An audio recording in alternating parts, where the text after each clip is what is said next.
Well, first of all, thank you all for coming to the last of our forums here this morning. I don't see anybody that I don't know, so I was going to introduce myself, but I think that would be redundant at this point. So I just do want to say thank you for participating and being a part of what we're trying to do in the district and on the district level. We are simply delighted to have Dr. David Dore with us today for the Chancellor's Public Forums. But before we formally introduce him and let him take the front, we have a couple of house ground rules to go over. So I'll go over those briefly and then we'll call him forward, okay? We have 1 hour for our forum and we will have about 15 minutes for general questions and then 25 minutes for audience questions, and we'll ask the candidate to also provide brief opening and closing remarks. During the general questions that have been prepared, I will ask those. They're sort of our canned questions, and then he will give his responses in about 3 to 5 minutes, kind of typical. And then there's a microphone. So the microphone's set up in the room for the open questions. So please feel free to line up and get going with your questions. You can come right to the microphone and we'll move forward from there. When you do come to the microphone, please be sure to start by sharing your name and your role in the district or in our community. And please limit your question to about 30 seconds. I was going to say 30 minutes. Limit your question to about 30 seconds, right? We want this to be about the answers. And we trust that everyone will be courteous in their manner of asking questions. So 5 minutes before the end of the session, we will ask the candidate to provide a brief closing remarks. So we'll also have that time at the end. So I want to go over the public comment form, which is available to you when you came in. It's on the table. If you didn't get one, there's still some there, so you are able to still complete that form. But you need to choose between completing the paper version or doing it online. So the paper version you would fill out and turn in before you leave, and you can give it to our ACCT consultant, Jose, in the back there with his hand up, and he has a big envelope that you can put them in. Or again, you can go online. And if you do follow the instructions on the bottom of the page online, then they have to be completed by Thursday at 5 p.m. So the comments will be summarized and shared with the Board of Trustees to be included in their deliberations. So these are important times for us. So thank you all again for coming. So let us begin. Our candidate, Dr. David Dore, could you please join us at the front and begin with your opening comments. Thank you, and good afternoon, everyone. First, I really want to thank you for coming out to hear me and to tell you what an honor it is to be considered for this position. And also appreciate, I know this is a very busy time for folks. So I believe that most people had access to a biography, but I want to just share a few things about my background. So I grew up in Pennsylvania of a large family, and I want to share one thing about my childhood because I think it really helped to shape who I am as an adult. My youngest sister, she's a year and a half younger, she was born in 1962, and she was born with developmental disabilities and also cerebral palsy. And physicians told my parents that she would never walk and she would never talk and she probably wouldn't function very well. Well, growing up with my sister and growing up in the environment that she had, my sister did learn how to walk and she learned how to talk and she learned how to ride a bike and she learned how to swim and so forth. And I think growing up with a disabled sibling really shaped who I was, and I think kind of led me to really the career that I chose. largely because what I experienced growing up with her was that access was an issue, right? That she was really locked out of a lot of things. And so access was really important to my parents, to make sure that she had access to the same resources that everyone else is.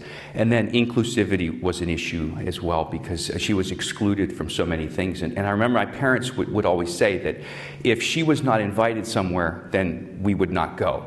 And so those two, I think, really have helped to shape me as a community college leader. So I'm very passionate about open access, and I think that's what led me to work in community colleges. And then really passionate about making sure that we create inclusive environments where everyone feels welcome. So I also, neither of my parents went to college. In fact, my father did not graduate from high school, but my parents really did instill in me a real importance of education. So I did go to college, and when I finished college, for me, I wanted then really to kind of help others with the transformative experience that I had. So I went into teaching, went in and became a high school teacher as my first professional position. I did work my way through college, so I think I have a good understanding of what it means to both work full-time and go to school full-time. So early on then, as a high school teacher, I was actually teaching in Oil City, Pennsylvania, and I took my seniors down to spend the day on the set of Mr. Rogers' Neighborhood, which was filmed in Pittsburgh, Pennsylvania. And I remember, and Fred Rogers really, we spent the whole day on the set, and he spent an hour with me and my students, and then he spent some private time with me as well. And I asked him, I said, do you have any advice? This was in the 80s, I was a rather young teacher, and I said, do you have any advice for me? And he said, yes. He said, remember this. He said, love really is at the center of all learning. And I think that message really has been another foundational point for me as a teacher, to make sure that we create really communities of belongingness for our students. So I also have experience teaching at the university level, but I think when I came to California, I really did a lot of studying about the California community college system, and consciously decided that I wanted to become a community college instructor. So I applied for and got a tenure track position at San Francisco City College, where I was a tenured faculty member for 15 years. And was also very active in shared governance in San Francisco, and also was elected as the chair of the business department, then became a dean in San Francisco, dean of the downtown campus and the School of Business. And then I also was a dean at Maricopa Community Colleges. And then for the past 4.5 years, I've been president at Pima Community College District, where I oversee 3 campuses, 3 comprehensive campuses, the downtown campus, the community campus, and the Northwest campus, and then also oversee 3 adult basic education learning centers and an aviation technology center. And then also serve as the Vice Chancellor of Workforce and Economic Development.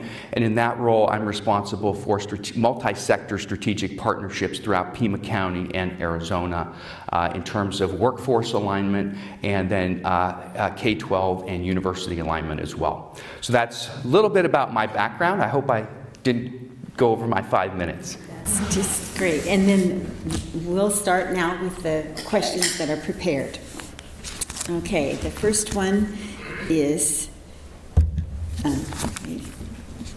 please share with us why you think you should be the next chancellor of the Chabot Las Positas Community College District. Okay, so I think that, pretty much everything in my career has led me to this spot. And so I believe that I could bring tremendous value to the district. And I kind of want to talk, therefore, a little bit about, I've already talked a little bit about my experience, but at Pima Community College, we have had to deal with very severe budget reductions pretty much ever since I've got there. So I think I have a lot of experience with financial management. The district is in a very good financial situation. We're actually getting ready with our bond rating right now for a revenue bond. We've actually already been approved for the revenue bond by our board, and we're starting some capital projects at Pima as well, and I'm leading those projects. Additionally, I have, I think, extensive accreditation experience. I came into the Pima Community College District while the district was on probation and was involved with helping to address the deficiencies of probation with the Higher Learning Commission as well.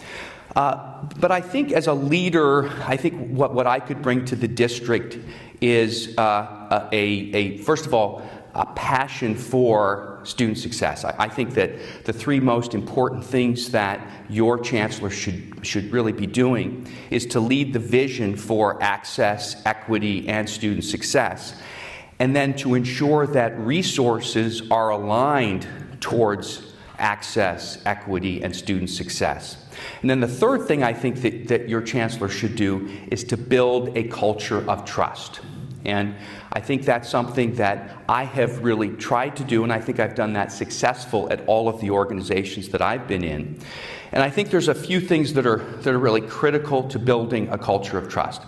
First, I think it's important for the chancellor and then all of the leadership team to really demonstrate authenticity. That is, that there's a real resonance between the core values that you hold and then how you communicate those values to people.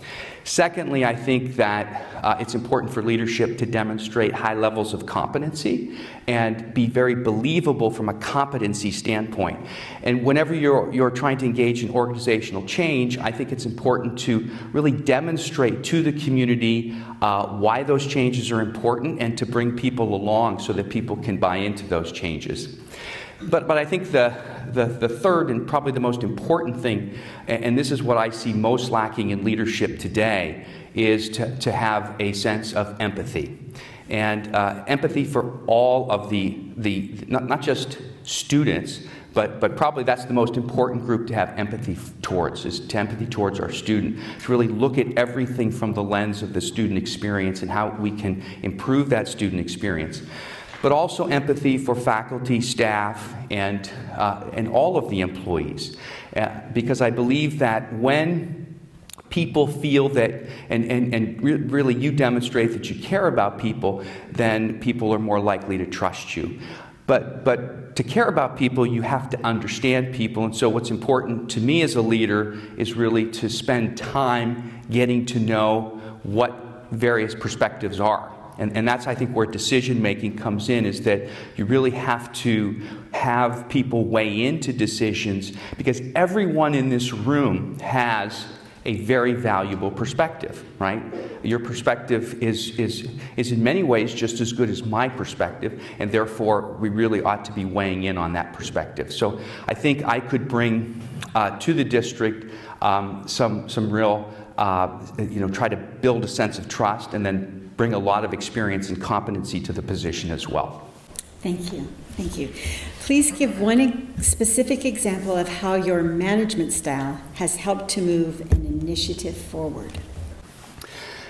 So that really ties to the last question. And again, we've implemented a number of initiatives at Pima, and my style is first of all to come back to making sure that initiatives involve a lot of people, right? And so I'll give one example is we're implementing guided pathways, and guided pathways, if you really look at the process of implementing guided pathways, there's some obvious people that really need to be involved, right? The faculty, of course, because there's so many curriculum issues.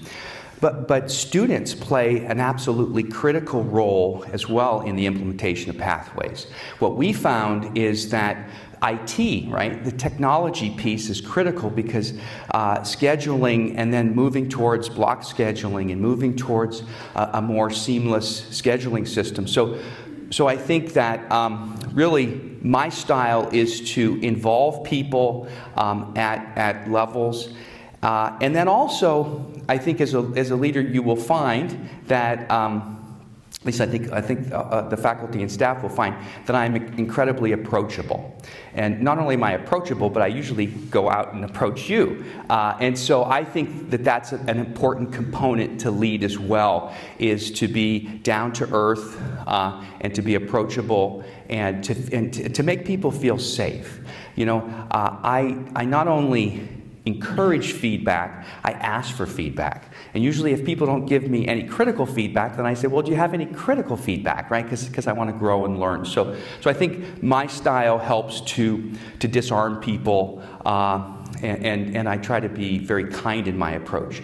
With that said, I'm not afraid to make decisions once everyone's weighed in, and I also consider myself to have a very thick skin. Is that I don't take things personally, and I'm able to really engage people at a professional level at all times. Thank you. Please describe your financial management experience.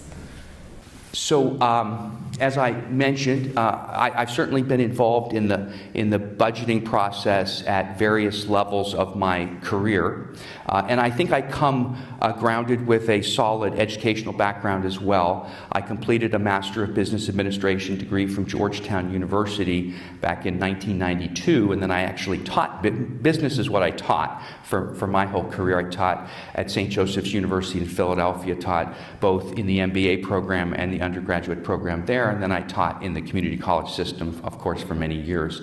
My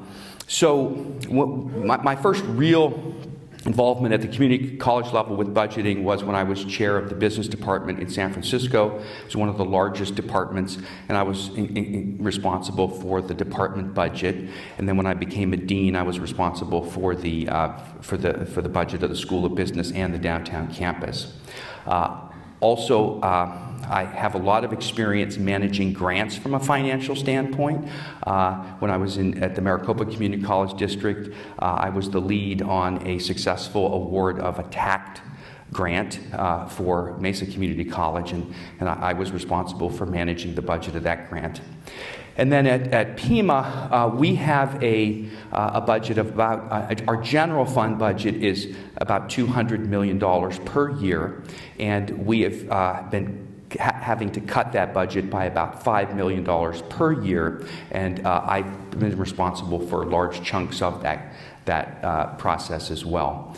And my approach, again, to budgeting is that really budgeting begins at the unit level, and so, and I certainly have looked at your budgeting process. Program review plays a very important element, and I think that every unit really should be weighing in on how they build their budget, and then that builds up really with a very transparent process.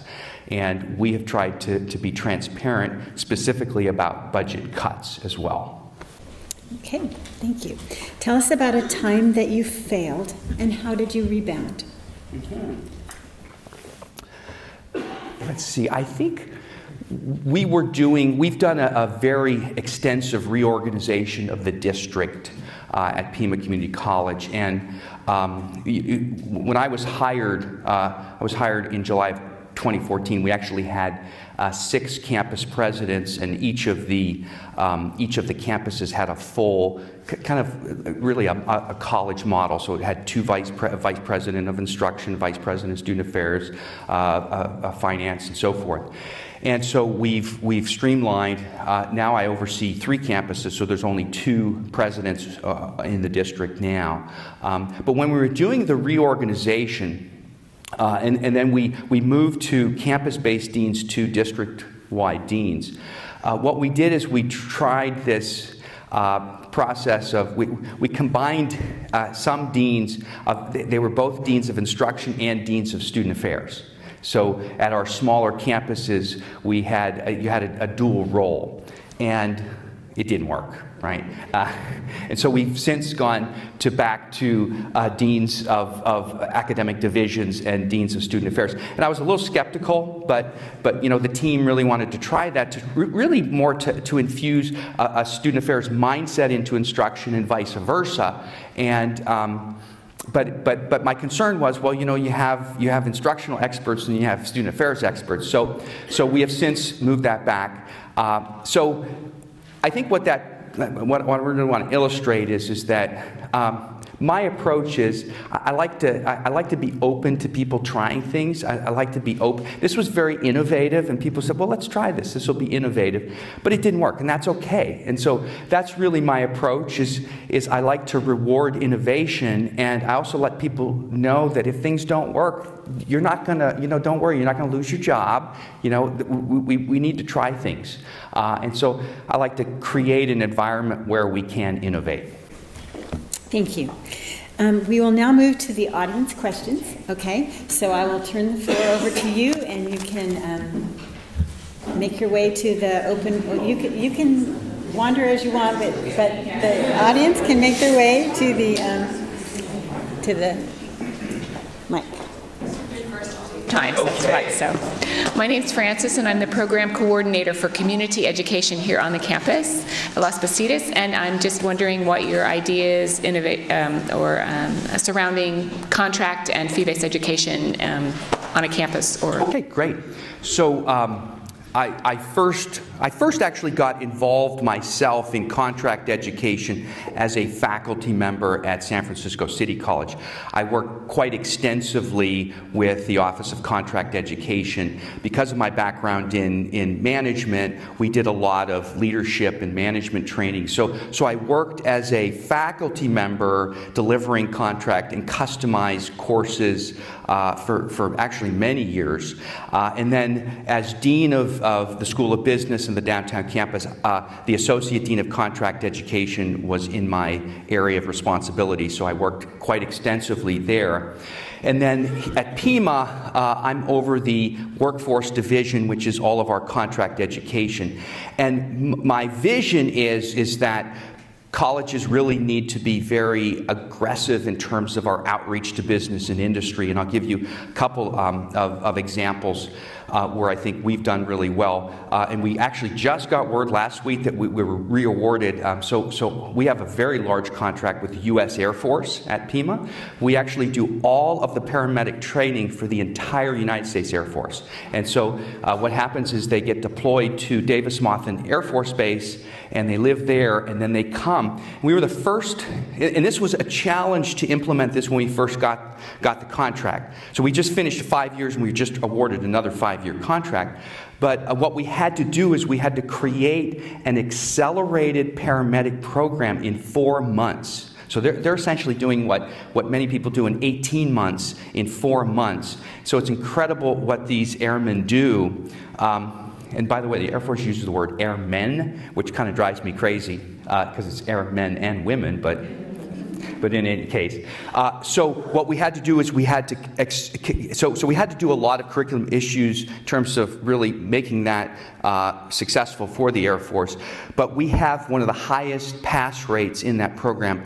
Actually, it's about almost a 99% pass rate for the Air Force.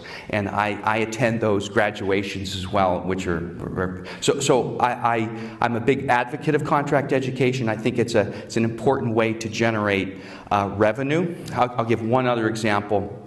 Caterpillar Surface Mining division recently moved from Illinois to Tucson, and Pima actually was at the table with all of these meetings for them to make that decision. We actually worked very closely with the site selectors, and so long story short, Caterpillar did choose to relocate 600 engineers to Tucson, and since that time we actually entered into a contract to provide welding and machine tool courses to their engineers so they would better understand the technicians. So we have a very large contract with them now. In fact, the governor of Arizona, Doug Ducey, actually came down to our campus to celebrate that partnership. Thank you very much. All right. Hi, Dr. Dore. I'm Julia Dozier. I'm an administrator at the district office. First of all, I believe that the reason why you want the job is so you won't have to work so hard. You've got so many things going on there. I'm just astounded. Seriously, as you know, we have 2 colleges, and that can be challenging as far as running a district with 2 colleges. If you could speak to the challenges and how you would help to unify. Okay, thank you.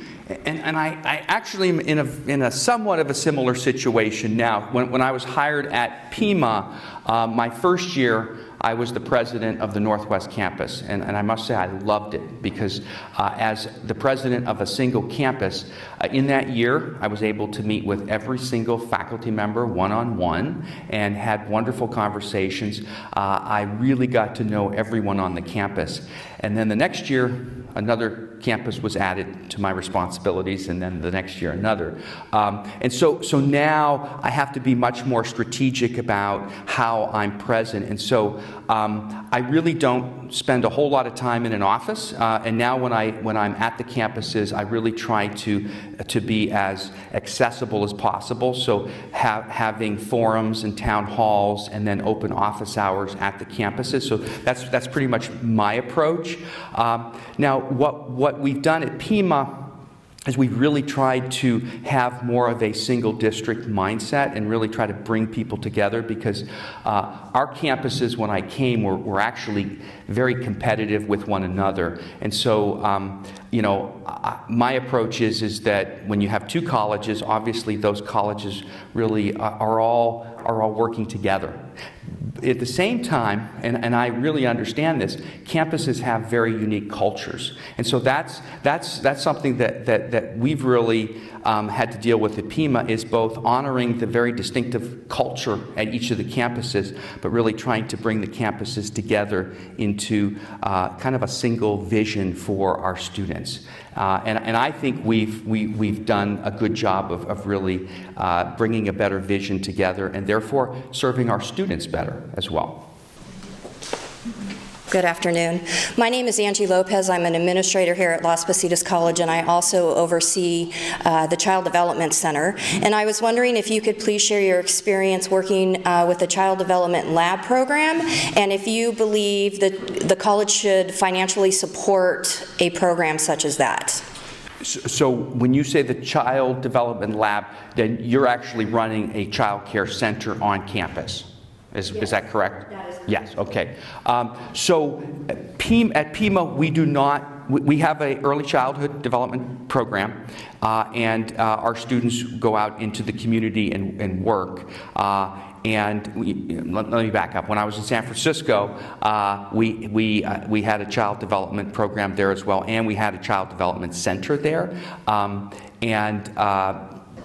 I think what we did in San Francisco is we actually were offering child development at all of the campuses, and we began to do some solidifying or consolidation of that.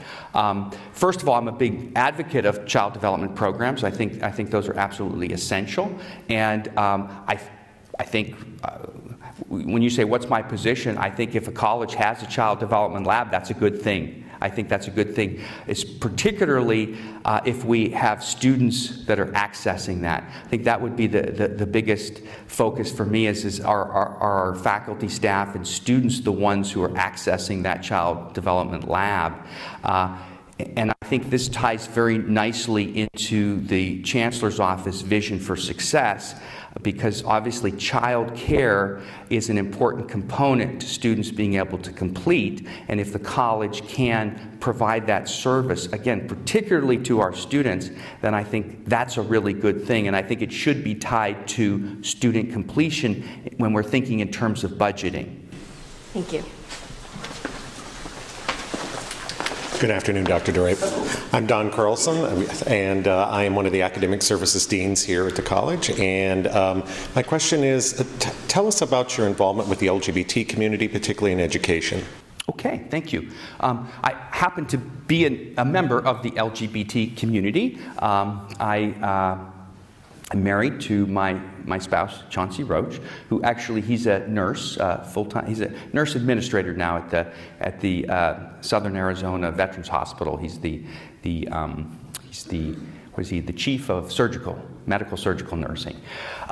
So I think in terms of my involvement, it really began early in my community college career in San Francisco, and one would think that City College of San Francisco would be a place where LGBT LGBTQ students and staff and faculty would feel safe, but that was not always the case. And so I think I became a real strong advocate. I was one of the first faculty members to be identified as a safe space for transgender students in my classes, and of course I was one of the out faculty to create a safe space for students as well.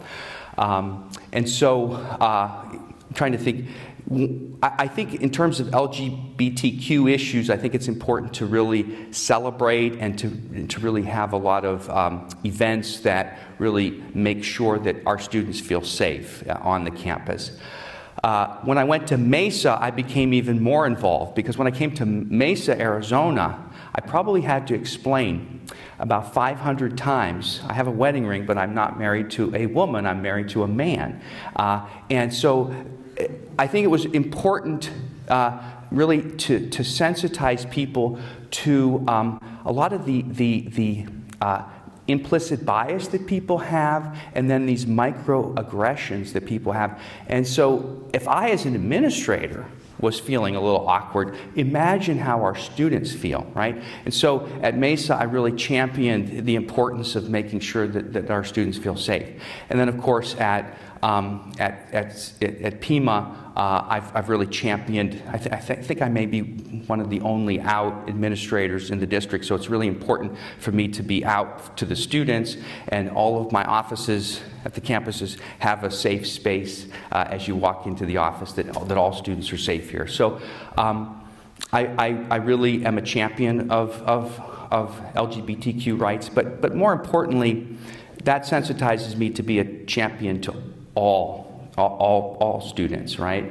And we brought a fellow by the name of Terrell Strayhorn to our district about 3 years ago for our All College Day to talk about the importance of belongingness to student success, really to try to sensitize all of our faculty and staff and students to the importance of how we want everyone to feel a sense of belonging at the campus. Hi, Dr. Dore.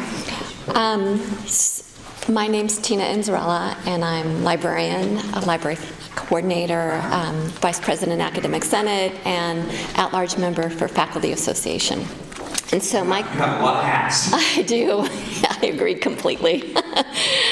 My question, a student asked me because she couldn't be here because she has to attend class, and her question is, how do you define student success when investing in learning communities like Umoja and Puente? So I think that ties partially to my last response, is that I think for students to feel a sense of belongingness in a not just a learning community, but I think learning communities are absolutely essential. But then, you know, a lot of the co-curricular activities that students do as well gives them a sense of belonging. And so I'm a strong advocate of ensuring that students have affinity group support. And so I think these types of programs are programs that align very, very nicely with the State Chancellor's Office vision for success, because the first step, I think, to completion is to make sure that people feel a sense of belonging and that they really want to be here and want to learn and know that people care about them. And I think these programs are very successful in getting a sense that people care. Again, that ties back, I think, to my vision for the entire district and for both of the colleges, to make sure that our students feel that we care. Because people feel you care, then they're going to be more likely to care about their education and progress as well. Good afternoon. Thank you for being here. My name is Zarrella Waziri. I'm District Facility Specialist. And my question is, please provide your long-term goals for the next 5 years for Chebool Las Positas Community College District. Okay, thank you. So you have, I think in California, you have a lot of shifts happening right now. Probably the thing that's making, and that, I'm not talking about earthquakes, right? Probably the thing that I sense is causing a lot of unease is the new funding formula. right? Which is all everyone's talking about California, right? And so, you know, the funding formula is moving towards, I mean, still FTSE is going to be generating that, but now it's really about completion. And it's about the types of students that we have here as well. And those students that are more disadvantaged, we're actually going to get more funding for those students. So in terms of the funding formula, I mean, my vision is very consistent in terms of my own passion for where the funding formula is going, because the funding formula is about student success. And you have real metrics, and each college, Las Positas, by May has to submit to the state chancellor's office how you are going to align with the vision for success, right? Increasing completion by 20% over 5 years. Right? Now, this district, I think, or this college is in a good position. You actually have been, I've studied all your numbers, and you've been really doing very well in terms of degree completion at Las Positas. So I think you're positioned well in that sense. And then transfer by 35% in 5 years. And then I did look at, and I could be wrong, but I thought I found a slide where your average accumulation at Las Positas is 81 units. I don't know if that's I found some PowerPoint that had that in it. And the State Chancellor's Office, the 5-year goal is 87 to 79. Well, you're really kind of there, right? And then the two final, the regional equity, and I think that's going to be one of the most challenging, right? To actually increase the equity, to decrease the equity gap by 40% in 5 years, and then to actually eliminate the equity gap in 10 years. So my vision, I'll go 10 years out. I'd like to see that happen, and I'd like to see ideally that happen before 10 years, right? That's an ambitious goal, but that means that we're going to have to tie resources to achieving that goal. And one of the things we haven't really figured out is, you know, how much does it cost to eliminate the achievement gap? That means that we're going to have a lot more services, a lot more services as the programs that you were discussing for our disadvantaged students. So I think my vision very much aligns with the vision for success of the California Community College vision. And then my other vision for 5 years, you know, you have an opportunity to really, from an infrastructure standpoint, to really rebuild this institution, to really make this one of the finest institutions in the nation. And I think that's part of my vision as well.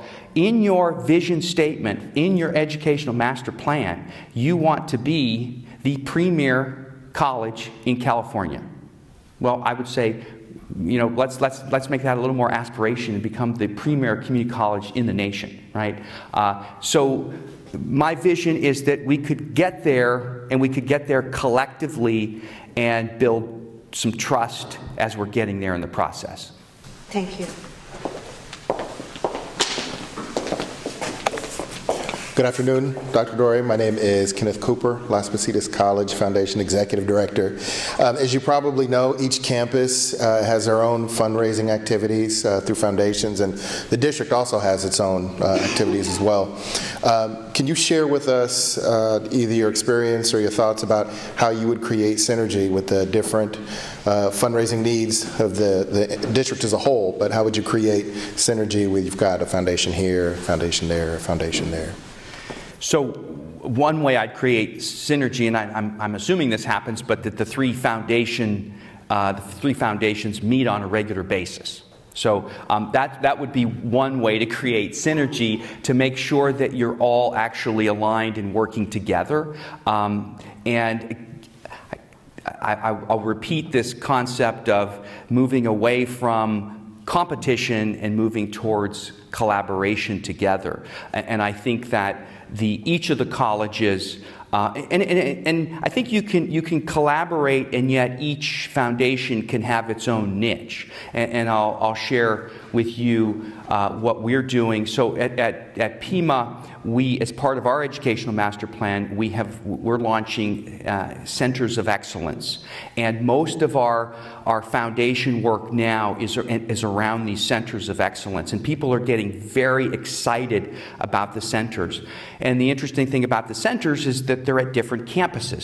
So I was meeting with one of our local foundations who actually is very interested in giving $1 million to the college.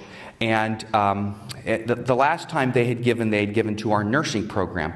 And I started talking to them about the Center of Excellence in Applied Technology. And they got really, really excited. And they said, that's where the job skills gap is in Southern Arizona. That's where we want to give our money. So it's kind of given, okay, that one belongs to the downtown campus because that's where the Center of Excellence of Applied Technology is. So I see the synergy working on take what is the distinctive kind of element at Las Positas and really try to brand that in your strategy, and then for Chabot to do the same thing and for the district to do the same thing, but really to do that strategically together. I actually think that the district as a whole and each of the colleges can raise a lot more money if it's more strategic.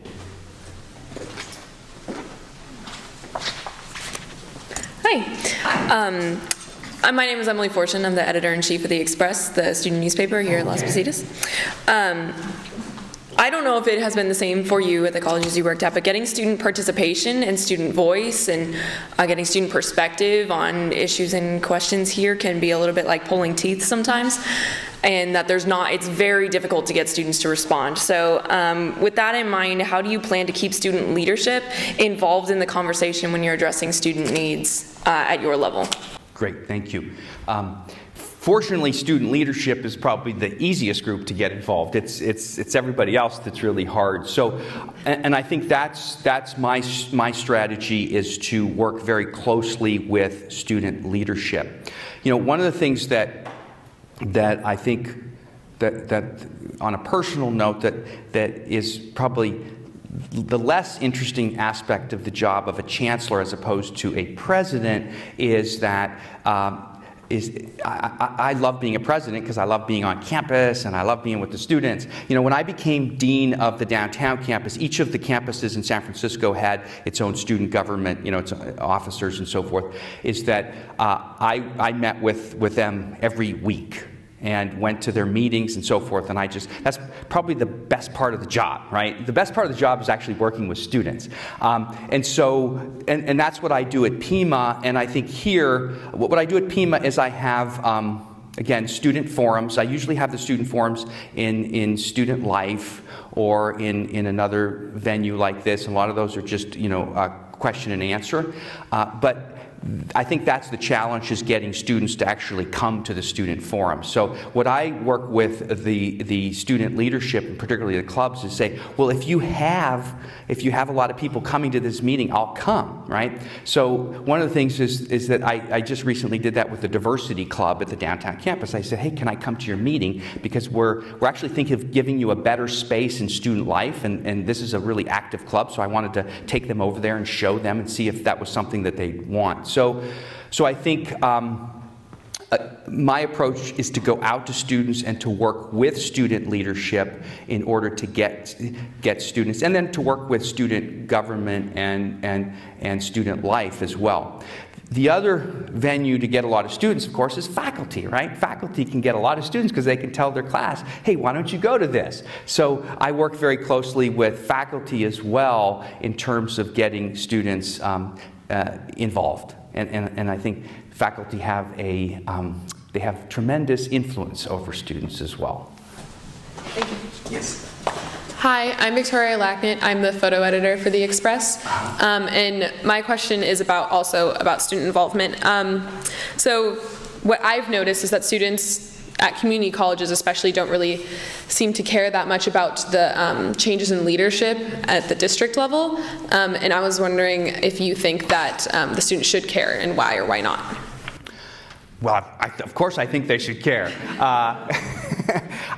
I think they should care because, you know, the district should not be this thing away from you all, right? The district, it should really be integral to the life of both of the campuses, because the district leadership is helping to shape your experience. And so first thing I would tell students is to make sure that you're holding district accountable, right?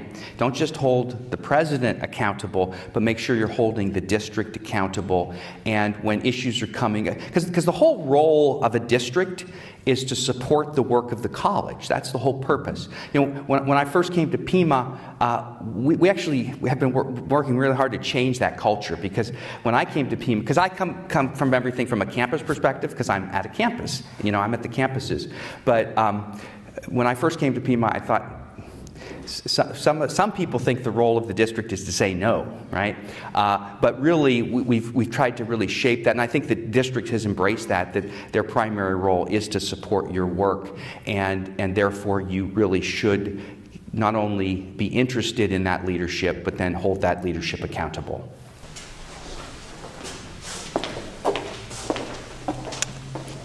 Hi, good afternoon. I'm Marie again, buyer at the district. And my question is, it's really nice to hear from you that trust and empathy is very important to you. So as a leader, can you give me, or can you give us like your another top 3 management guiding principles that we can learn from? Because I know we won't be in that position, but you know, in our own personal roles, we are also leaders. Mm-hmm. Well, so I've mentioned one, empathy, and I think that's probably the most important. I think the other is, which is really important to me, is honesty, and to be transparent. Now, there's a lot of different definitions about transparency out there, right? People say they're transparent, but then others say they're not transparent. So, you know, I think transparency is really providing information and providing really solid reasoning for decision making and how that process takes place. So I think transparency and honesty is important. I think the other thing that's important is, and I think this is tied to empathy, is to create a safe environment where people feel safe to ask questions and safe to give feedback and safe to even give, you know, critical feedback, because that is how one improves, through feedback. And so, that's not just a matter of an attitude, but it's a matter of then setting up the institutional infrastructure to actually access that feedback, right? So, same thing with you talk about students, you know, you also have to get faculty, you have to get staff, you have to get everyone involved in a process, and sometimes people may not want to be involved, so you have to provide multiple venues for people to provide that kind of feedback, right? Most people say they're overwhelmed by too many emails and surveys and stuff like that, and some people, forums are better, so really to have multiple venues for providing feedback. Thank you so much for answering the questions that have come forward. And if you'll hang tight here for just a minute, I'm going to remind us of a couple of things, and then you can give a closing statement. So please, I want to turn your attention again to the forum comment form. So if you're here, you choose either the paper form or the online way of responding. And if you're walking out, again, I just mentioned to hand your paper to Jose, who's our ACCT consultant. And if you're using the online, then please have that filled out by Thursday at 5 p.m. So, Dr. Dore, it's now time for you to give a closing statement for us, okay? So on closing, I just want to take an opportunity to really thank you for taking the time to listen a little bit to have me answer your questions. And as as I really look at my career, I think my career has prepared me well for this position. I think I've really done a lot of research on both of the colleges, specifically on Las Positas College. I think this is a tremendous institution, and it would be a real honor to serve as one of the leaders of this institution. And I think my experience in terms of, at multiple levels of community colleges in progressively responsible roles, I believe I've demonstrated that I am effective at working with very diverse populations of faculty, staff, students, and community members. I think I would bring tremendous experience in terms of engagement with business and industry, which I've done extensively throughout my career. And then also, I think I would bring an element of excitement to our work. I think these are very exciting times for the California community colleges, and we have tremendous challenges ahead. But I believe that the California community colleges are really answering that challenge, and that challenge really is to ensure that all of our students, right, that all of them are successful. Right? The old model was that college was only for some people. Right? The new vision is that college is for everyone, because everyone needs college to succeed in today's workforce. Right? And also, I think the vision that I would bring is that we are co-partners with our students in their learning experience. And so we need to listen to our students. We need to frame our approaches to the student experience. What will most benefit our students and what will most help them succeed? And my definition of student success is not just access, it's not just retention and persistence, it's not just completion, but most importantly, that we are actually relevant in our curriculum, right? That we are giving students the skills that they need to be successful in the workplace. And so our alignment with the needs of the workplace is absolutely crucial to the future of this institution.